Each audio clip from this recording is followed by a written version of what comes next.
ก่อนอื่นก็ต้องกะสวัสดีและสวัสดีพ่อแม่พี่น้องกันเมื่อทุกคนมื้อนี้ก็มาพบมาพ้อกับน้องสมใจเส้นเก่าเส้นเคยเนาะมื้อนี้ก็มาพบอยู่ไสก็เป็นไปบ่ได้ก็คือน้ำเซของเฮาพี่น้องไปตกเบ็ดคือเก่าพี่น้องเนาะไปตกเบ็ดแต่เช้าเลยพี่น้องยังบ่ได้เข้ามื้อนี้นะน้ำลงเนาะพี่น้องเห็นลงลาแห่งบ่ถึกปานใดปานน้ำลงลาพี่น้องไปลืมกันเลยพี่น้องว่าจะได้จากโตมันนึงจะได้กินอยู่หอพี่น้องตรงนี้หันกินหิวเขาให้เขาจนชิวเอาพี่น้องยางก็ขี้ขาดมือแล้วบัดนี้ไปพี่น้องไปทานนึงกับพี่น้องเลยก็พี่น้องก็อย่าเพิ่งเบื่อเด้อพี่น้องช่วงนี้ก็เป็นช่วงตกเบ็ดพี่น้องก็สิเฮ็ดคลิปตกเบ็ดพี่น้องก็บ่ได้ไปไสเนาะไปตกเบ็ดพี่น้องพี่น้องไปเบิ่งกันเลยพี่น้อง let's go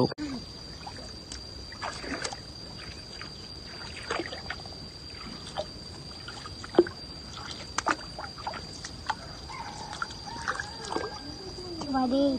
สวัสดีพี่น้องทุกท่านสวัสดีเดี๋ยวนี้ไม่ห้ามปลาเลยเขาเจาะกบนี่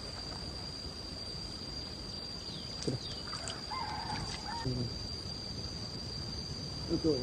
ใส่เนื้อก่อนเสร็จเลยมันจะไปดอกกันเอาชุดแห้งมันก็โยนใส่บอลนี้ก็มีน้ำเขาก็ได้จริงเก็บก่อนเก็บปลาเขาก่อนพี่น้องง่ายแห้งเลยเนาะพี่น้องเนาะพี่น้องได้เลยด้วยง่ายแห้งเลยพี่น้องซองโตปลาใหญ่มดทาเลนเอามาวาดนี่เลย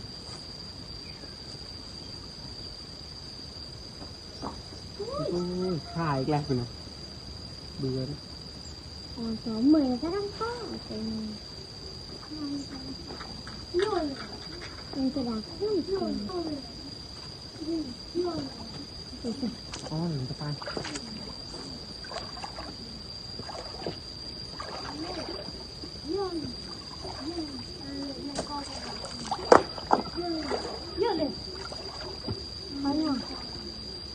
ต้อไม่เลยต้ออย่างนี้ต้อเลยที่ต้อ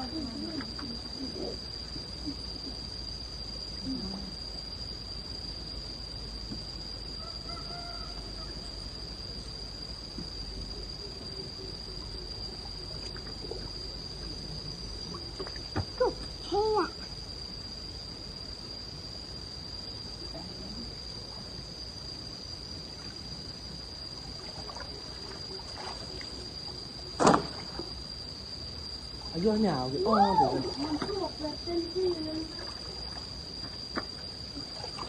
อาบิด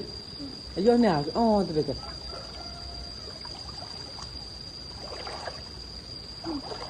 มันฆ่าเสื้อเป็นออกเสื้อใครกันคือออกนะ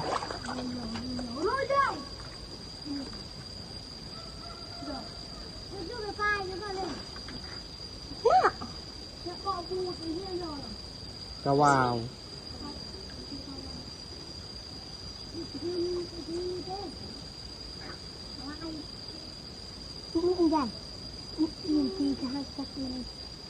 ตัวเราตะบายนึงคือเด้อดอร์วางเลยเปียกน่าดับเต่าพ่อครับมางานด้วยพี่น้องเชี่ยเปียกชอบไปเกี่ยอะไรอีกอ้อทางอะไรบิดไอ้จุนเป๋วะมาตะเดี๋ยวได้เลยได้เลยนี่ปูอักนี่ดิอันนั้นดอกสิไอ้สิคะตะเลยรถนี่ครับพี่น้อง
จวด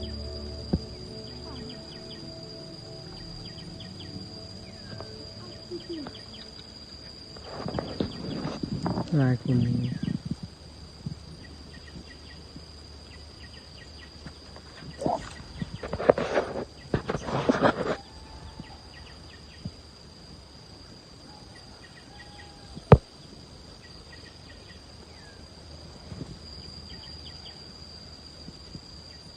งามเลยพี่น้องพี่น้อง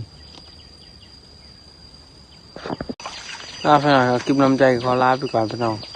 ถ้าใครชอบคลิปนี้ก็อย่าลืมกดไลค์กดแชร์กดติดตามทั้ง2ปูลิน Channel สำหรับคลิปนี้ก็ขอลาไปก่อนพี่น้องก็อย่าเพิ่งเบื่อน้ำใจเด้อพี่น้องช่วงนี้ก็เฮ็ดคลิปซ้ำๆนะพี่น้องเอ้ยบ่มีคลิปเฮ็ดนะพี่น้องเนาะครับพี่น้องขอลาไปก่อนพี่น้องคันน้ำใจคลิปบ่ดีหรือแบบพูดจาบ่ดีบ่อนใดก็ต้องขอโทษขออภัยเด้อพี่น้องสำหรับคลิปนี้น้ำใจขอลาไปก่อนพี่น้องสวัสดีพี่น้อง